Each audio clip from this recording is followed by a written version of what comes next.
오래 기다리셨습니다. 자, 네, 작은 뿔부터 시작하도록 할게요. 작은 뿔. 다니엘이 계속해서 유심히 환상을 살펴보자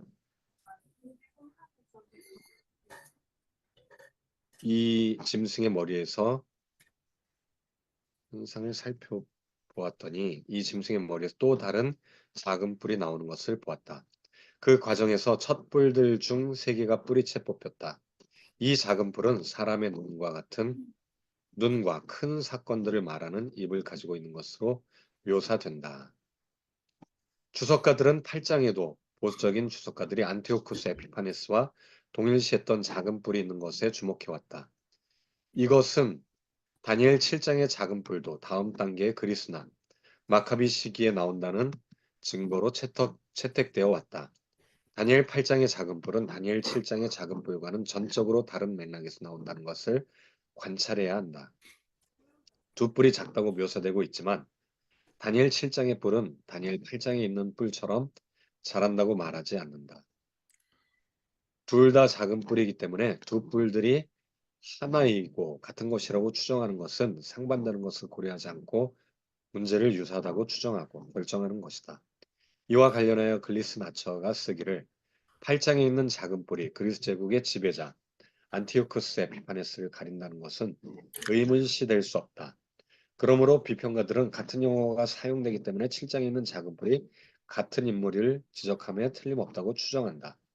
그렇지만 7장의 네 날개 달린 표범은 8장의 네 뿔 가진 염소와 분명히 일치하기 때문에 이렇게 될 수는 없는데, 즉 둘 다 알렉산더의 사후의 넷으로 분리된 그리스 제국을 나타낸다. 끄집어낼 수 있는 유일한 합리적인 결론은 다니엘의 상징적인 환상에 두 작은 뿔이 포함되어 있다는 것이다. 그들 중 하나는 셋째 제국에서 등장하고 다른 뿔은 넷째 제국에서 등장해야 한다. 자, 그래서 여기 이제 7장의 작은 뿔과 8장의 작은 뿔은 조금 다르다. 네, 이 7장의 작은 뿔은 여기 보면은 네 번째 짐승에서 나왔다라고 되어 있고요. 네, 네. 8장에서는 네 뿔을 가진 염소라고 되어 있잖아요. 그래서 네, 그것과는 완전히 다르다. 한 7장은 이제 10개의 10개 뿔 뿔, 중에 세 번째, 그 어떤 세 표현할 수 번째 있는 뿔이 동물. 뿌리째 뽑혔고 이 작은 뿔이 거기에서 나왔다라고 세 번째 뿔에서 나왔다. 뭐 이렇게 이야기하는 걸 보면 이 세 번째 뿔이 메리우스 때. 여기 보면은 율리우스 아우구스투스 티베리우스 예수님이 때. 세 번째가 예수님일 때잖아요.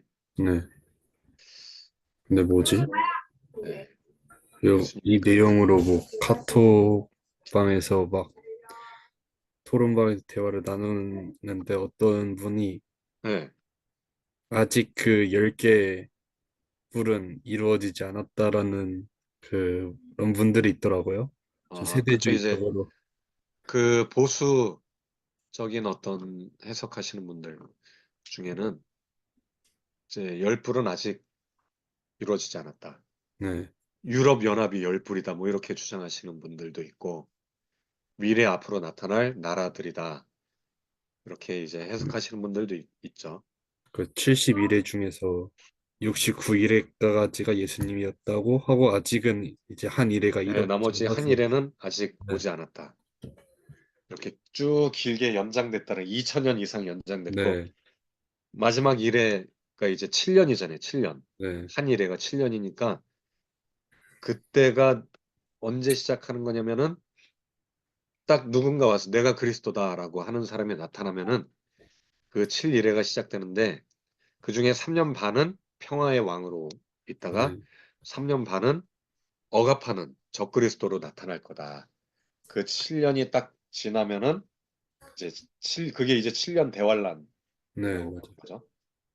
이제 대환란이 시작되면서 멸망의 때가 올 거다. 이렇게 이제 해석하는 분들이 또 기독교 내 이제 한 부류죠. 근데 이제 좀 그렇게 주장하시는 분들이 많은 것 같아요.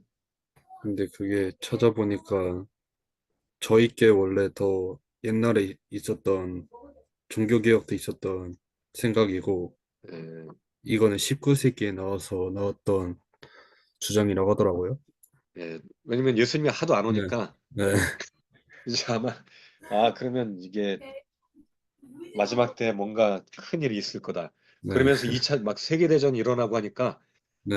지금이다. 막 그렇게 이제 지금이 음, 종말이다라고 해석하는 거죠. 히틀러도 나오고 뭐 그러니까 이제 그렇게 해석하는데 이미 다니엘서에 있는 거는 이미 이루어진 것들이 대부분이고 그렇죠. 이제 중복적으로 이중적으로 아직 이루어지지 않은 것들도 있는데 그거는 우리가 단정해서 해석하기는 어렵고 함부로 해석했다가는 진짜 위험한 것 같고 음, 그 근데 이중 요즘 예언, 예언자들은 막 맘대로 해석하잖아요. 네, 또 몇 년 이단들이 전에는 너무 심각하게 해석하는 것 같아요. 그쵸 이거 자의적으로 어떤 막 내가 기도 많이 했는데 기도해 보니까 지금 이제 이스라엘과 하마스 전쟁이 마지막 때다. 맞아요. 항상 전쟁 있을 때마다, 그렇게 이제 예언하시는 분도 있고 하나님이 시원주의. 예, 제 삼성전 이제 곧 세워질 네, 거다. 뭐 트럼프가 만든다고, 트럼프가 한다. 근데 그건 다 해석이지 우리가 네, 절대로 유튜브에서 막 이렇게 주장하시는 분들의 이야기를 곧이곧대로 믿으면 절대 안 되고 하나님의 말씀은 우리가 정말 말씀 그대로 우선 살펴보고 나머지는 다 해석인 것 같아요. 다 해석이니까 그, 그 어떤 것도 우리가 이제 가능성은 있지만 절대적으로 의지해서는 절대 안 될 것 같아요. 음, 오직 네, 하나님만이 이제 절대적이신 분이니까 사람의 해석은 사람의 해석일 뿐 우리가 좀 맞아요. 잘 구분을 해야 될 것 같습니다. 요즘 유튜브에서 중요한 막 게 이야기하는 요즘에 사람, 보니까 너무 그런 해석에만 초점을 있고 뭐 예, 소장님 말씀처럼 성경을 순종적으로 읽고 기도하는 거에 대해서 너무 지나치게 대해서 그거에 예, 대해서 생각도 해야 되고 제일 중요한 거는 하나님 말씀 다 안 믿고 예, 그러신 분들은 어차피 사람은 죽으면은 다 지금 예, 어느 때가 중요한 게 아니라 두 갈래 뺏기 없잖아요. 맞아요. 중요한 예, 건요. 그러면은 모든 사람들이 다 심판받는 건 다 똑같은데 그거에 예, 엄중성을 두고 뭐 예. 재림날 기다리는 게 아니라 말씀을 지금 이 순간, 믿으시게끔. 예, 그렇죠. 예, 지금 이 순간이 제일 다니엘서가 중요. 써져 있는 말씀 뜻이 우리가 사사에 풀지도 않고 하나님이 예수님이 오시고 나서 다 성취하는 것을 우리가 믿게끔 하려고 우리가 더 공부하고 바르게 잡으려고 하는 거를 우리가 더 이렇게 보여주도록 노력해야 될 것 같아요. 예, 아멘, 맞아요. 그래서 우리는 언제 오실지 모르는 그 기대하는 마음으로 항상 똑같은 모습이어야 될 것 같아요. 항상 믿지 않는 자들에게는 복음을 준비해서 항상 이렇게 이야기하고 믿는 자들과는 또 함께 연합해서 이렇게 서로 또 같은 마음을 나누고 근데 예, 그런 소리가 이방인 교회잖아요. 어쨌든 간에 우리가 접붙여서 네, 그거는 뭐 처음에 유대인들이 먼저 택한 민족이었지만 말씀을 잘 안 따르고 너무 교만하게 되셔서 어쨌든 다 온 민족 이스라엘 다 이 땅에 있는 사람이 다 이스라엘이잖아요. 믿는 사람들 네, 백성. 근데 우리가 잘 믿음 생활을 하고 제일 고집센 유대인 민족을 우리가 바로 잡아줄 수 있도록 요 다니엘서랑 그런 신약적 부분을 우리가 잘 복음 전파할 수 있도록 우리가 조금 노력해야 되지 않을까. 그게 우리 사명 아닐까. 저는 그렇게 생각해요. 네, 그렇습니다. 자, 그래서 다니엘서 7장의 로마의 작은 뿔, 다니엘서 8장은 그리스의 작은 뿔이다. 비교해보면 로마의 열왕들 중에서 나올 것이다. 아까 이제 넷째 짐승의 뿔에 대해서 이야기를 했었고요. 또 로마의 처음 왕들과 다를 것이다. 이거랑 이제 비교해보면 그리스의 네 분국 나라에서 나올 것이다. 다니엘서 8장 9절에는 이제 열 왕들과 네 나라야랑 좀 다르죠. 또 네. 로마의 처음 왕들과 다를 것이다. 크게 되어 이집트, 페르시아, 이스라엘을 정복한다. 완전히 다른 내용이고 세 음, 왕, 앞에 세 왕을 제압할 것이다. 크게 되어 이스라엘과 이스라엘의 하나님을 모두 공격한다. 사람의 눈과 같은 눈을 가질 것이다. 스스로 높아진다. 말로 지극히 높으신 자를 대적하며 또 지극히 높으신 자의 성도를 괴롭게 할 것이다. 자, 근데 이제 요 로마의 작은 뿔은 누굴까요? 음,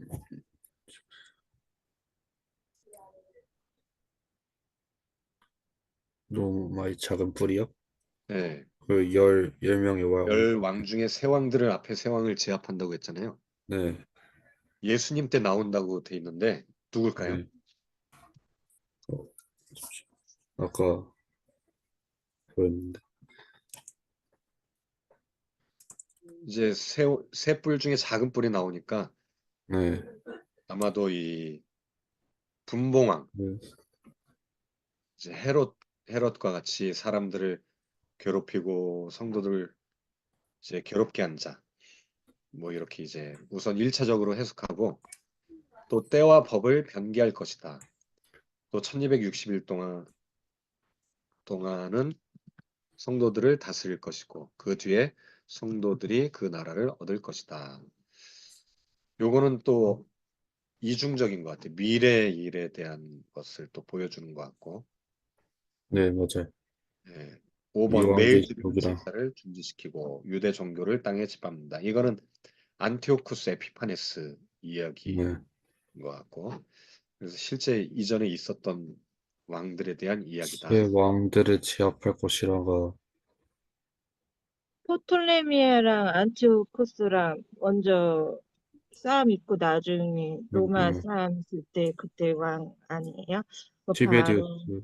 네 테베로스나 뭐지 그 스티라 오테키스인가 뭐 이름 있던데 그때 근데 그리스의 작은 뿔은 에, 네. 그 사람이요? 안티오쿠스 에피파네스. 늦게 와가지고 네. 2장의 거대한 신상을 7장에 있는 동물들의 환상과 나란히 둔다면 다니엘이 동일한 역사적 시기들을 보다 상세하게 말하고 있는 것으로 보기 쉽다. 머리와 사자는 바벨론, 가슴과 곰은 메데 페르시아이다. 표범과 넓적 다리는 그리스, 사나운 동물은 다리와 발을 일치한다. 요건 이제 괴물을 얘기하죠. 두 금속 곧 동과 철이 마지막 동물에서 언급되는데 그 역사적 시기가 동일하다는 이론을 확증해 준다. 열 발가락과 열 뿔은 열 왕과 들어맞는다. 이 열 발가락과 열 뿔의 때 하나님의 영원한 나라가 도래한다. 요때 이제 예수님께서 오신다라는 거죠. 7장의 동물이 제공하는 상세한 사항들은 다음과 같다. 작은 뿔 혹은 덜 권위적인 지배자의 소개. 즉 이제 헤롯 왕을 볼 수가 있고 셋째 나라에서 하나님의 나라에 오심. 예수 그리스도이죠. 음, 셋째 나라가 이제 네. 셋째 왕이니까.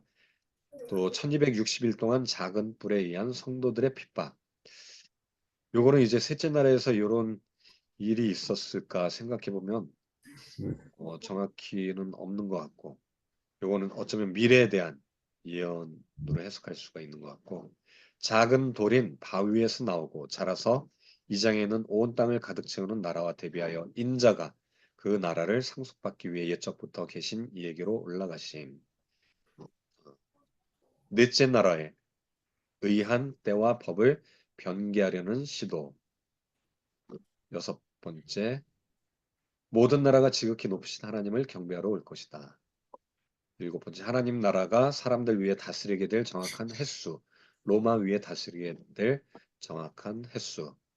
심판석이 마련될 것이다. 7장에 이제 동물들이 이런 것들을 열불의 때 이야기를 했고 옛적부터 항상 계신 이에 대한 다니엘의 환상.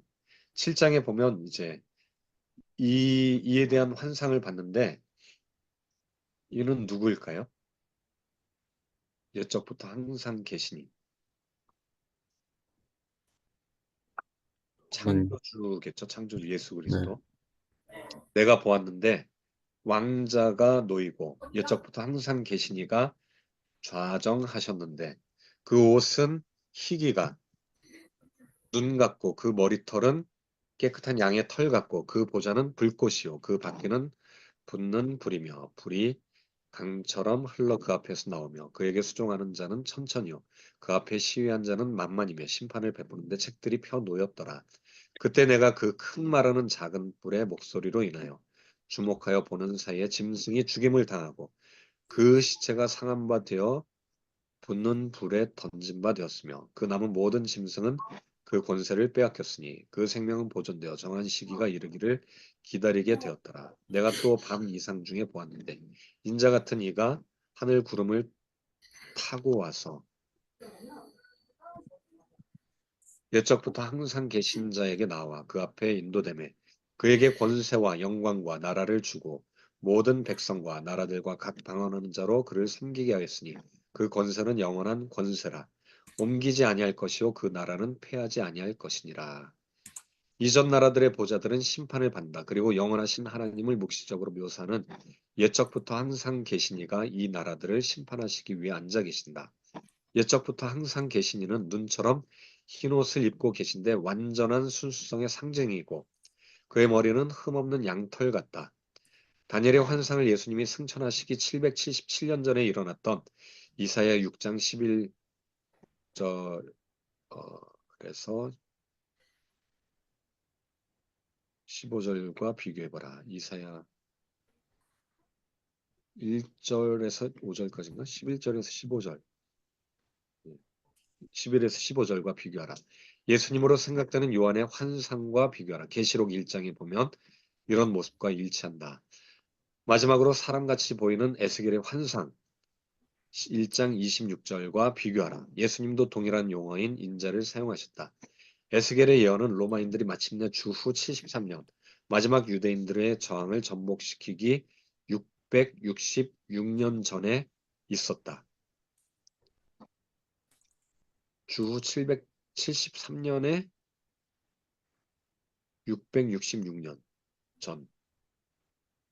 전이면은 어 여기에 73년을 더하면은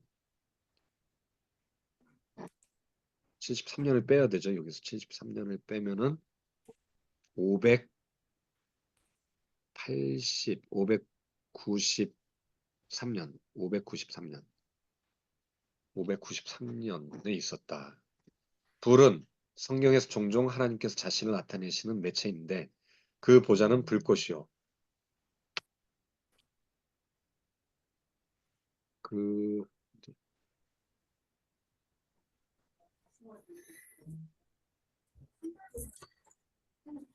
194. 잠시만요. 잠시만.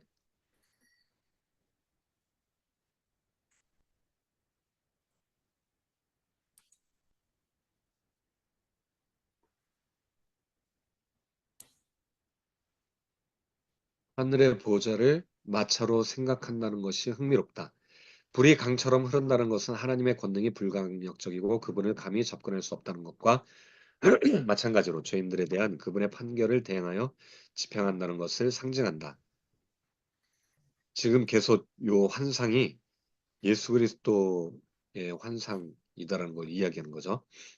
그에게 순종하는 자는 천천히요 그 앞에 시위한 자는 만만이다.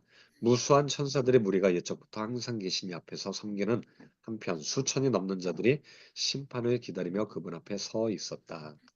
그리고 이 신적 재판정이 개정하여 진행되고 인간의 사건들의 책이 펴져 있다. 인간의 행위와 운명이 기록된 책의 개념은 오래되었고 이집트에서도 바빌로니아에서도 발견되고 있다. 다니엘은 환상에서 넷째 짐승이 죽임을 당하고 그 몸이 파괴되며 정죄를 받아 불로 그 멸망이 완성되는 것을 바라보았다. 이것은 그 뿔이 말했던 큰 말 때문이다. 나머지 짐승들 바벨론, 메데, 페르시아, 그리스에 관해서는 그들의 지배권을 빼앗겼다. 강력한 지위를 잃어버린 한편 그들에게 한 계절과 한때의 기간 동안의 생명이 연장되었다. 한 계절과 한때의 기간. 요게 한 계절, 한때의 기간. 뒤에 날짜가 나오죠. 한 계절. 한 계절이 음, 음, 음, 90년이고 한때가 1년이니까 요렇게 이제 한 계절과 한때를 이야기하네. 율리우스 시저부터 예수님까지, 율리우스 시작. 예수님부터 데오도시스까지 이렇게 이제 해석을 하신 거네요. 음,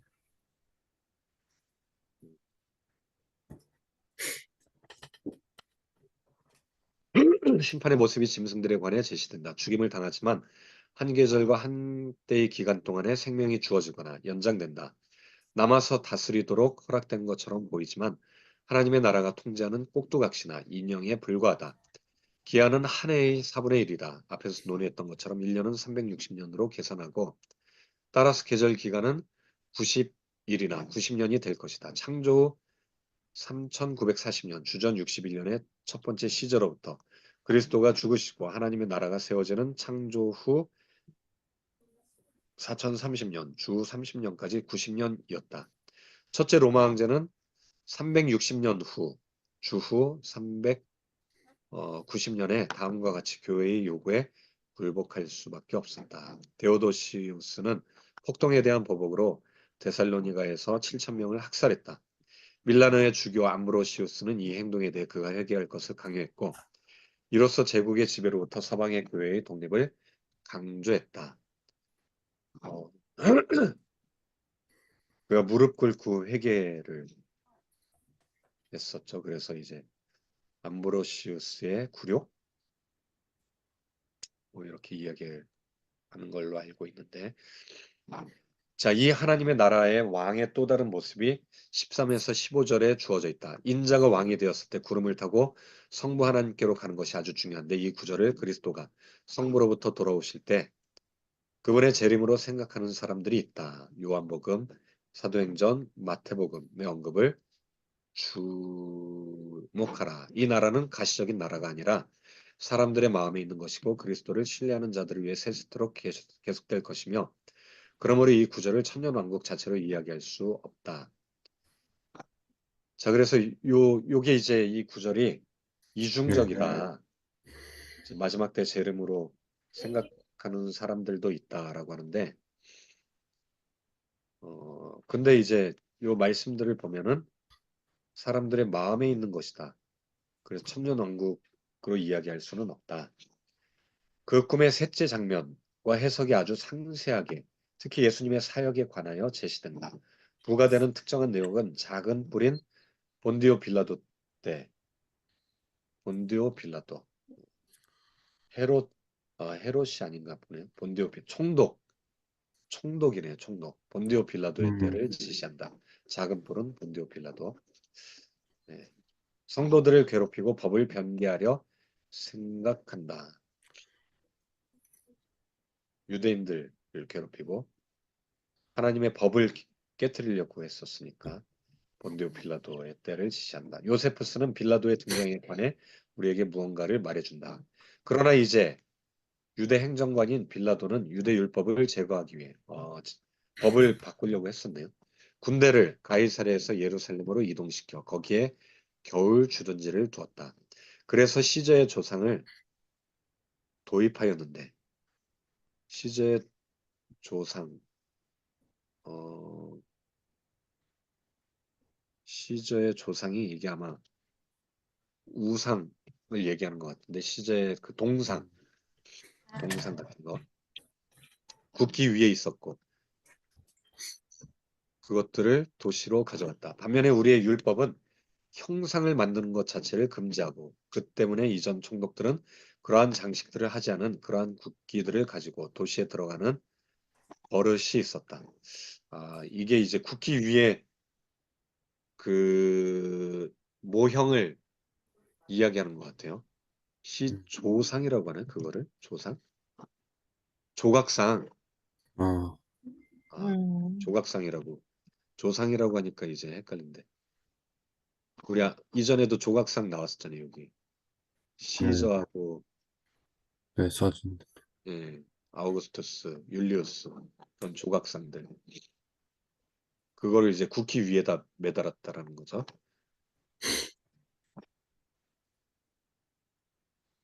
음, 빌라도는 형상들을 예루살렘으로 가져온 첫 사람이었고 거기에 세웠는데 밤에 했기 때문에 사람들이 알지 못하게 했고 그들은 알자마자 무리지어 가이사랴에 와서 그 형상을 치워달라고 빌라도에게 여러 날 탄원하였고 시저에게 손상이 되는 경향이 있을 수 있기 때문에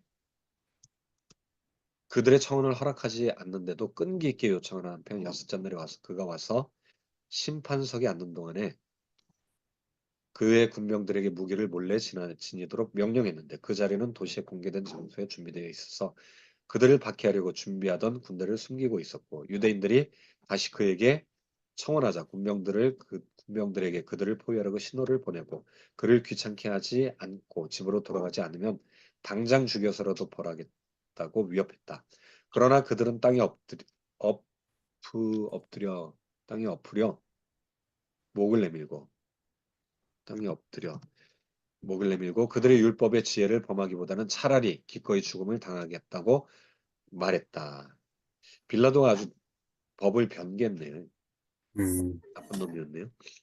작은 뿔은 셋대 반 혹은 1260일 동안 성도들을 다스릴 권세를 얻게 되었다.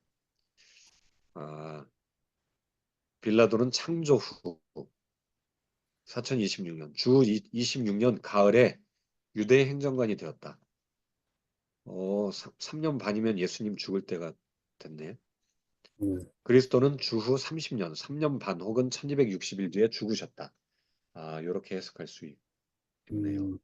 빌라도는 처음에 유대에 왔을 때와 똑같이 그리스도가 재판을 받을 때 그의 심판석에 공중이 보는 앞에 나타났다. 어, 물론 그가 그리스도를 재판했지만 그리스도는 동시에 하나님의 나라와 최고 재판장이 되었다. 그리스도는 자기가 왕인 것을 인정하셨다. 빌라도는 마침내 로마로 보내져 재판을 받았고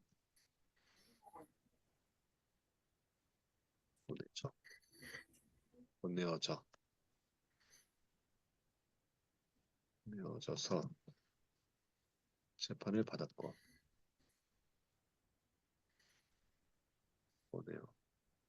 보내어져 이상한데 보내져 재판을 받았고 거기서 프랑스 남부의 론 강변의 비엔나로 유배되었다. 본문이 말하는 바와 같이 그러나 심판이 시작된즉 그는 권세를 빼앗기고 끝까지 멸망할 것이요 빌라도는 예수님을 조롱하고 그분에게 자줏빛 옷을 입히고 가시관을 그 머리에 씌웠다.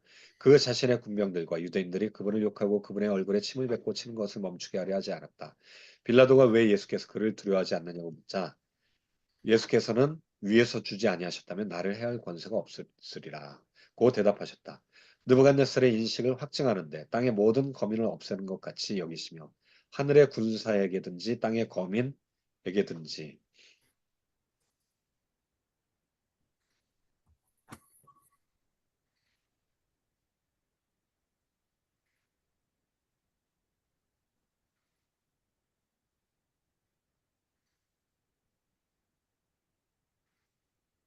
느부갓네살의 인식을 확증하였다.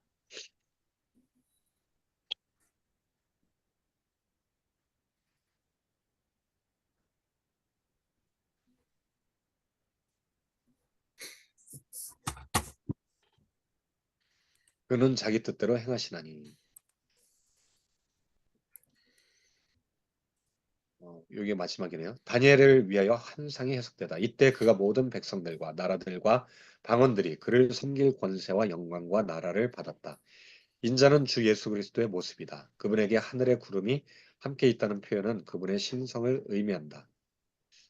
병행 구절이 계시록 1장 7절에 나오고 볼지어다 구름을 타고 오시리라고 진술하는데 그분이 승천하실 때 구름이 가렸고 천사들이 그가 하늘로 가심을 본 그대로 오시리라고 말하는 사도행전 1장의 성취이다. 성경의 구름은 자주 나타나는 신성의 계시의 특징이다. 다니엘은 장차될 엄청난 사건들의 장면을 보았던 것이다. 2장의 느부갓네살과 같이 다니엘은 예언자임에도 불구하고 그 환상을 아는 바가 없어 괴로워한다. 그의 영으로 근심했고 그의 머리에 환상으로 괴로워했다. 자, 그래서 이 7장을 잘 정리하면 실제로 다 이루어졌다. 네, 네 나라, 또 이렇게 바벨론, 메데페르시아, 그리스, 로마 다 이루어졌고 로마의 그 셋째 뿔, 10개의 뿔 중에 앞에 셋째 뿔이 뿌리째 뽑히고 작은 뿔이 나왔는데 그 작은 뿔이 누구였다? 예수님. 빌라도였다. 빌라도. 빌라도였고 예수님을 이제 죽였지만 실제로는 예수님께서 만왕의 왕으로 또 십자가에 못 박심으로 만왕의 왕이 되셨다. 근데 그 앞에 그 새 뿔이 뽑히었다는 게 어떤 뜻인지. 새 뿔이 뽑혔다. 네,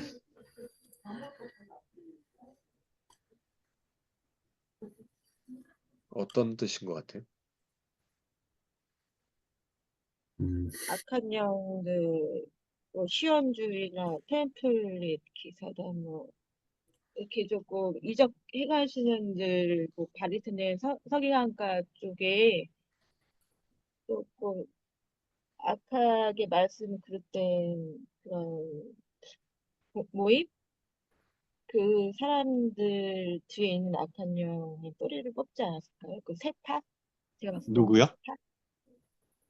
옛날 뭐 수도 이거 얘기 아주 안 나가죠? 제가 약간 공부했던 거 시온 수도의 템플 기사다 뭐 장미 십자에 그런 쪽 영지주의 시온주의 그 시대에 원래 신들을 많이 세웠잖아요. 그때 보니까 내가 책을 조금 읽어보니까 공통적으로 헬라 문학으로 인해서 시온주의랑 영지주의랑 그런 걸로 해가지고서 이적들을 많이 행하고 나쁜 짓을 많이 했더라고요. 사람들이 기독교 말만 앱세우고 거짓적인 일들을 많이 했는데 제 생각에는 그 뒤에 있는 나라가 아니라 그 시대에 있었던 그 파들을 얘기하는 게 아닐까 저는 그렇게 생각하고 있거든요. 아, 새 나라 이름 왕이요? 새 왕이? 예, 그러니까 악한 영이죠. 사단이죠. 그러니까.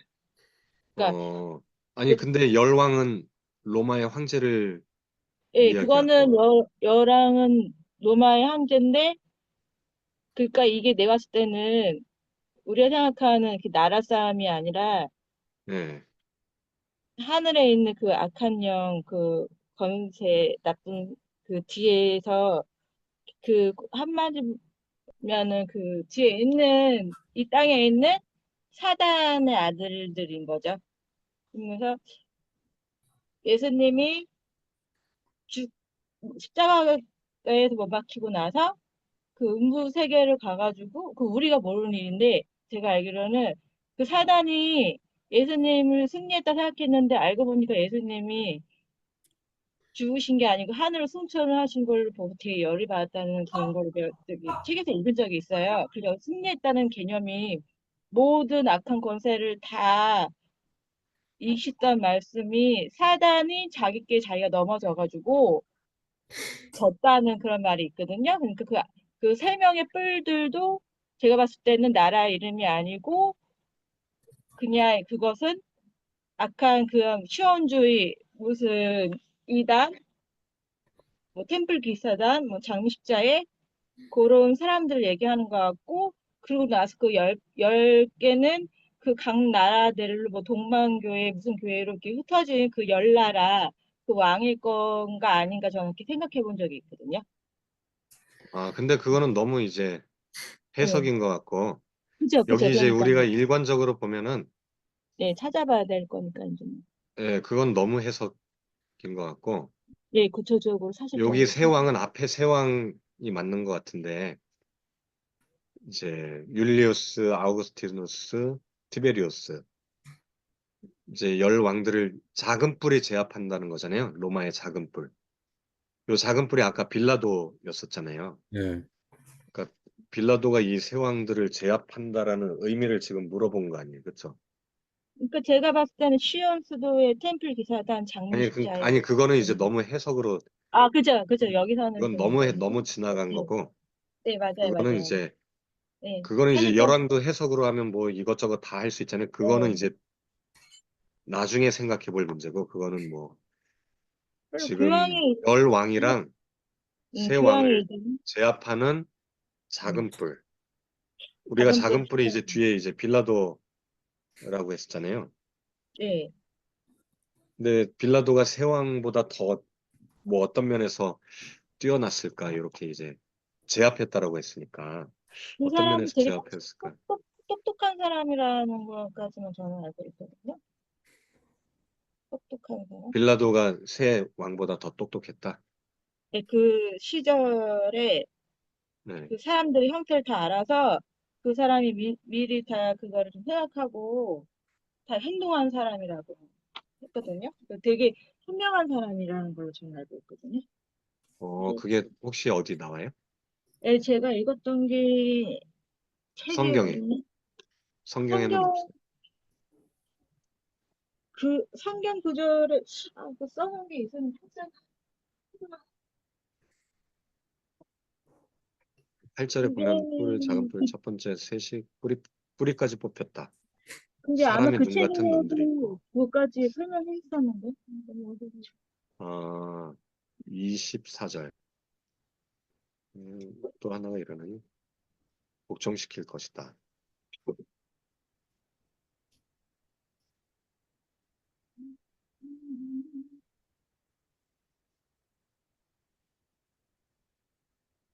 성도를 괴롭히는 자라고 되어 있거든요.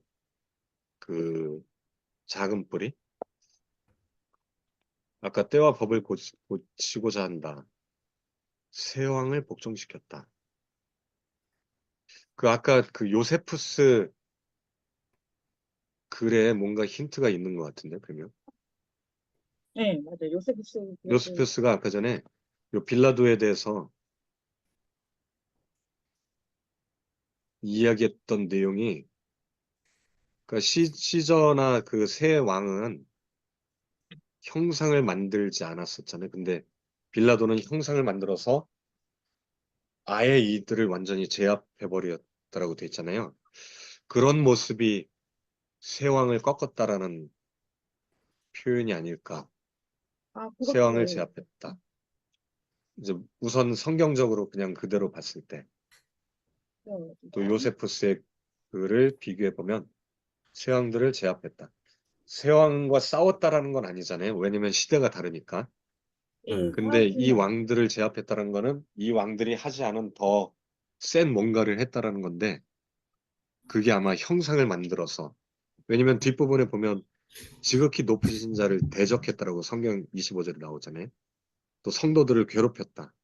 빌라도에 대한 모습이 이런 형상을 만들어서 이전의 새 왕과는 다른 행동을 했기 때문이 아닌가 그렇게 해석이 되는 것 같은데 우선 요 성경 말씀대로만 이제 우리가 해석을 해본다면 아까 이윤자 성도가 얘기한 거는 이제 요 열왕을 또 다른 어떤 뭐로 이렇게 해석하고 세왕을 아까 구체적으로 뭐 예, 영지주의 뭐 이런 것들을 이제 조금 더 깊이 들어가서 해석했을 때는 예, 그건 그렇게 딴 쪽, 보는 경우도 있죠. 그거는 저도 딴 쪽, 예전에 들어보긴 했는데 그런 경우는 이제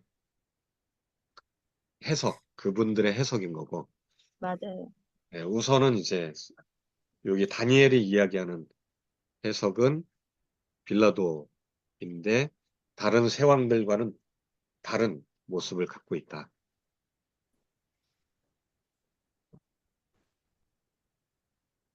어떻게 생각하세요?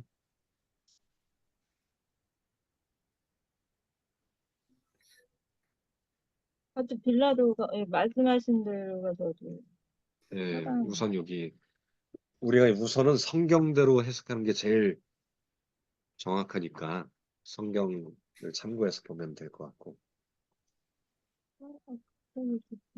그러면 7장을 한번 정리를 마지막으로 요약을 해보면 네, 우리 전에 이제 김 박사님이 정리했던 내용들도 한번 참고를 해서 여기 이제 시각적으로 좀 보기 편하게 했죠. 요 네 짐승에 대한 예언이 있었고 네 짐승은 앞으로 일어날 네 왕이다. 다니엘이 친절하게 네 왕에 대해서 이렇게 설명을 하고 있죠. 네 왕은 이제 바벨론, 메데, 페르시아, 헬라, 그리고 로마. 넷째 짐승은 열 뿔을 가졌는데 괴물이다. 이렇게 이야기했던 거고 앞에 부분, 7장 앞에 부분. 그리고 또 금신상에 대한 금, 은, 동, 철 그리고 네 짐승이랑 비교를 우리가 했었고 그래서 여기 이제 이야기했었던 게 넘어갔고 그리고 여기 이제 열 뿔이 열 왕이다. 로마의 열 개의 황제, 열 명의 황제다. 이야기를 했었고 그리고 이제 유진 선생님은 아까 그 율리우스 시저라고 했잖아요. 네, 시저가 61년도부터 한때와 뭐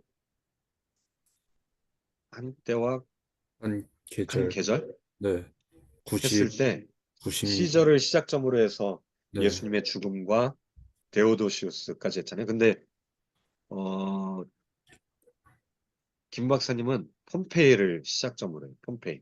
음, 폼페이가 이제 점령하고, 중간에 제사장들을 죽이잖아요. 64년도에 네, 다 죽여버리고 네, 이제 로마로 이제 개선할 때 그때 이제 폼페이가 개선했지만 실은 폼페이는 물러나게 되고 나중에 율리우스 시저가 왕이 되는데 요 폼페이가 중요한 인물일 것이다. 로마의 개선으로 음, 보고 있어요.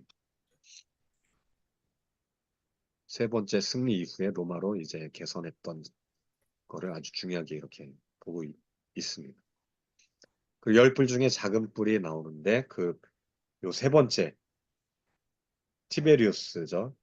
줄리우스 아우구스투스 티베리우스 때 나오는 요 뿔이 이제 사람의 눈 같은 눈이 있고 큰 일을 말하는데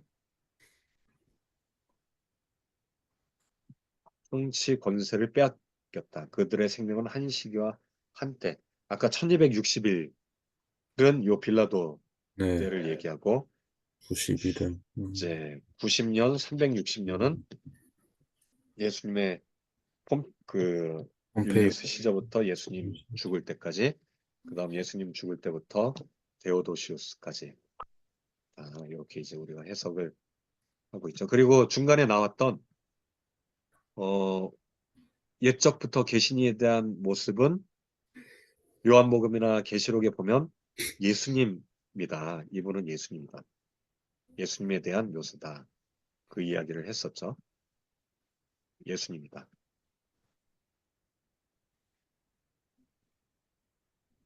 음,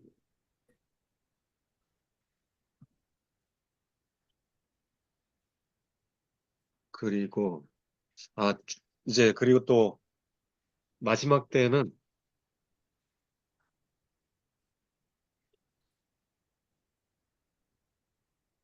1260년 이 요 해석은 교황을 이야기하고 있는 것 같은데 요거는 네, 맞아요. 교양 교황에 대한 이야기. 요거는 이제 해석 중에 하나인데 이거는 맞아요. 네. 1260년 538년이 중요한 동고 동고트 멸망부터 교황 요 6세까지가 1260년인데 요때 이제 어, 교황과 관련해서 교황이 열 불 중에 하나다. 이렇게 다른 왕, 이 왕국에서 나온 열 불은 앞으로 일어날 열 왕이요. 그들 뒤에 다른 왕이 일어날 터인데 그 다른 왕에 대해서 이야기를 하는 것 같은데 이게 도대체 무슨 왕일까 딱 보니까 또 새 왕을 정복하리라. 이제 이게 얼핏 보면은 이 열왕 다음인 것처럼 보이지만 요 뒤에 보면은 새 왕, 앞에 새 왕을 정복한다는 걸 보면 실은 이게 이제 빌라도를 네, 이야기를 하고 있죠. 그리고 일부 신학자들은 아까 이야기한 것처럼 저 뒤에 있을 교황일 가능성이 있다. 음, 이렇게 해석하기도 합니다. 이거는 해석이니까 이런 해석이 있다. 로마 교황권의 시작. 동고트가 정복되고 로마 교황권이 시작됐다. 근데 교황이 진짜 약간 기독교, 개신교에서 봤을 때는 적그리스도와 같은 모습을 갖고 있기는 하죠. 로마 치하에서의 이스라엘, 뭐 해서 이렇게 이제 이런 해석들을 이야기했고, 한 시기와 한때, 한 시기는 계절, 시즌, 한때는 타임. 그래서 이단 그리고 제만에서 1년 3 그리고 90일 이렇게 이제 히브리어로 볼 수 있다. 빌라도가 티베리우스 때 나왔던 그 작은 뿌리다. 그리고 아까 390년 요 때는 데오도시우스 1세 때 암브로시우스 주교가 데오도시우스에게 이제 굴욕을 줬던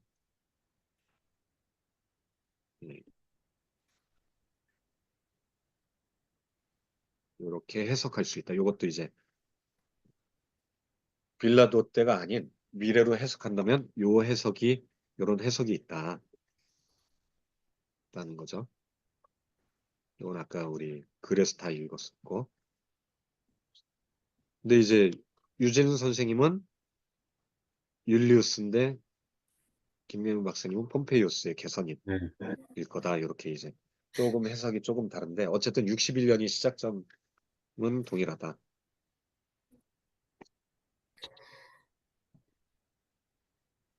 자, 그래서 여기까지가 우리가 같이 읽었던 내용들이고 음, 요게 이제 뒤에 내용들인데 그럼 셋불은 아직 누군지 모르긴, 미래의 셋불이요?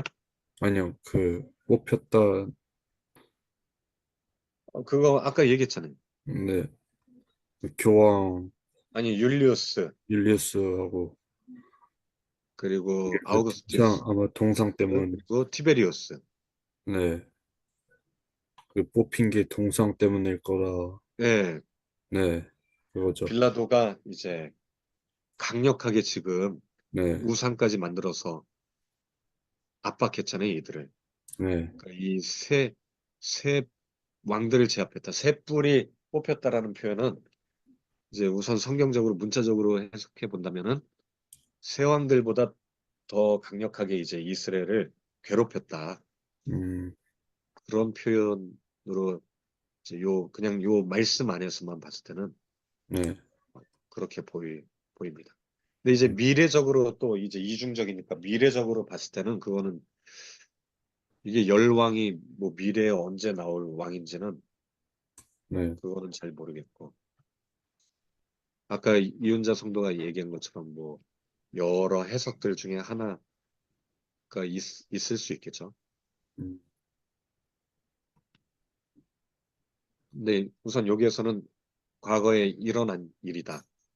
네, 빌라도 때 일어난 일이다. 이렇게 유진 선생님은 이렇게 해석하고 있고 저도 요거는 그 이상 해석은 저도 잘 모르기 때문에 음, 너무 다양한 해석들이 있잖아요.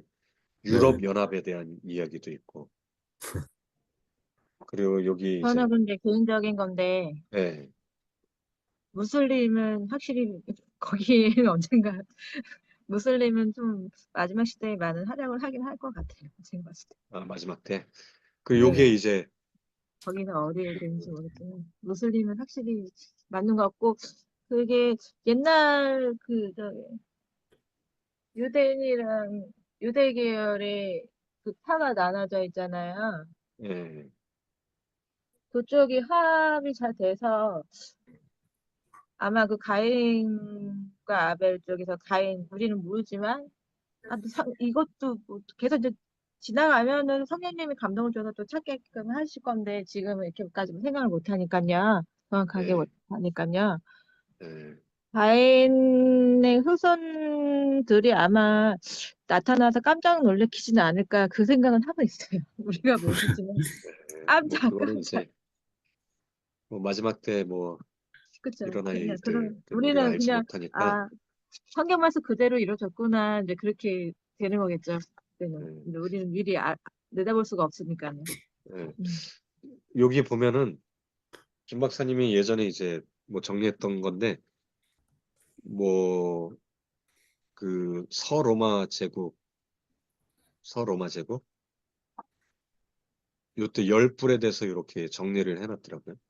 어, 근데 음. 요거는 이제 요것도 해석이에요. 요거는 열 나라들 음. 네, 맞아. 유럽의 그런 열 해석도 나라들이 있더라고요. 있고 그 다음에 이제 뭐 그 뒤에 교황이 이제 다스린다. 왜냐면 로마의 수도가 이제 여기에 수도가 로마고 로마의 또 중심부에 교황이 있잖아요. 거기에. 그죠, 그 맞아요. 교황이 완전히 왕인 거죠. 그렇게 해석하는 경우도 있다. 근데 요거는 이제 해석이니까 우리가 이게 절대적으로 맞는 해석이다 이렇게 음. 보기는 좀 어렵고 뉴턴도 로마 교황이 로마 제국이 멸망하여 분리된 10개 제국 가운데 생겨난 적그리스도이다. 뭐 이렇게 주장했다라고도 합니다. 요 해석에 대해서 진짜 다양한 해석들이 많이 있는 것 같아요. 그래서 앞으로 이제 그런 나라들이 또 나타날 수도 있다. 유럽 연합이 그러한 나라다. 뭐 그렇게 주장하는 분들도 있고 이거는 우리가 좀 조심해야 될 것 같아요. 우리가 단정지으면 네, 절대 안 될 것 같고 우선 과거에 일어난 것에 대해서만 우리가 해석하고 인정하면 좋을 것 같고 교황에 대해서 이제 비카리우스 델리 666 교황에 대한 이름이잖아요. 네, 666이 되니까 교황이 그 적그리스도다 이렇게 주장하기도 하고 그런 내용들이 이제 이렇게 있습니다. 네, 로마 교황권 아래서 학대하고 막 개신교인들을 학대했던 모습들이 예, 나쁜 역사서 보니까 프랑스 소련방 때 네, 뭐 여신들 네, 제사 지난 거 그거 역사에 준 거 보니까 진짜 깜짝 놀랐는데요, 저는. 와, 네, 사람들이 그렇게 인신공사를 하고 그게 역사 속에서도 계속 반복되는 거 보면은 네. 와, 신기하다 그 생각했어요. 또 때와 법을 바꿨잖아요. 그 로마 카톨릭이 네, 성경의 율법도 바꾸고. 그러니까 그래서 이제 그런 이야기가 나온 것 같아요. 그런 맞아요. 로마 사건, 교황이 열 뿔 뒤에 나올 뿔이다. 24절을 그렇게 이제 이중적으로 해석하는 것 같아요. 음, 그리고 한때 두 때 반때의 기간 뭐 이런 10년만 이야기 먹고. 나오고 근데 있고. 외경이 그때 로마 시대에 네, 자기네들 70인여 그걸 해석해가지고 빠진 네. 것도 되게 많다는 소리도 있던데요. 그 저기 로마 교황청 그쪽에서 외경을 뺐다고요? 자기네끼리 뭐 짜집기식으로 해가지고 아, 막 외경을. 하고 예, 해석 같은 거를 좀 네, 임의적으로 많이 해서 그것 때문에 좀 사람들이 많이 네, 연구하신 분들은 그거를 조금 잘 찾고서 잘 연구하시려고 노력하는 것 같더라고요. 네. 보니까 맞아요. 컵터인가? 나그만 마디 근데 문서 그런 거 찾던데요. 나는 모르니까요. 네. 그래서 요거 지금 이 열왕에 대한 뭐 교황권 그리고 또 로마 카톨릭에 대한 이야기는 요거는 이제 또 다른 해석이기 때문에 이거는 좀 우리가 그냥 이건 넘기는 게 피해서 나을 것 같아요. 요거는 예, 우리가 이건 함부로 건질 수 없는. 참고로만 해야지. 음, 우선 우리가 해석한 거는 요 앞에 요 말씀 그대로 이렇게 유진 선생님이 정리한 내용이 우선인 것 같습니다. 아까 그 맞아요. PPT는 김 박사님이 좀 정리하고 막 이것저것 짜집기 한 거기 때문에 그것도 해석 중에 하나다. 미래에 대한 해석. 음, 요때 음, 말고 우리는 요때는 이제 예수님 때잖아요. 예수님이 십자가에 못 박힐 때에 대한 네, 예언이었고 아까 좀 로마 사실적이다. 교황청은 그 뒤에 음, 요즘에는 이제 다른 기독교인들은 더 미래의 것, 아직 오지 않은 적그리스도가 앞으로 교황이다. 진짜 교황이 적그리스도다. 뭐 이렇게 주장하는 사람들도 있는데 따지고 그거는 보면은 안 믿는 내 마음이 적그리스도가 될 수도 있는 것 같은데. 뭐 예수님을 대적하면 적그리스도죠. 뭐 우리도. 그렇죠. 그러니까 너무 미래적으로 가고 뭐 사람들은 뭐가 일어날 거라고 생각하니까 조금 안쓰럽긴 해요. 지금 당장 우리도 이제 잘 기도드리고 해야 되는데. 근데 예, 조금 혼란하고 불안하셔서 더 그러시는 것 같아요. 대부분. 예, 맞아요. 우선은 이런 내용이 있다라는 거를 우리가 우선 알아야 될 것 같아요. 그리고 또 이런 네. 다양한 해석들이 있는데 우리가 근데 섣불리 한 가지만 맞아요. 이렇게 해석하는 거는 위험하다. 사실적으로 그 같이 정도로 먹어야 우리가 되는 하고 거죠. 더 중요한 근데 거는 이교도가 문제인 것 같아요, 이교도가. 예, 뭐 카톨릭이나 무슬림 이런 것들이 더 이제 이단 중에 이단이니까. 근데 자, 그래서 무슬림은 아직 우리나라 사람들 많이 모르니까요. 우리 7장은 여기까지 하도록 하겠습니다.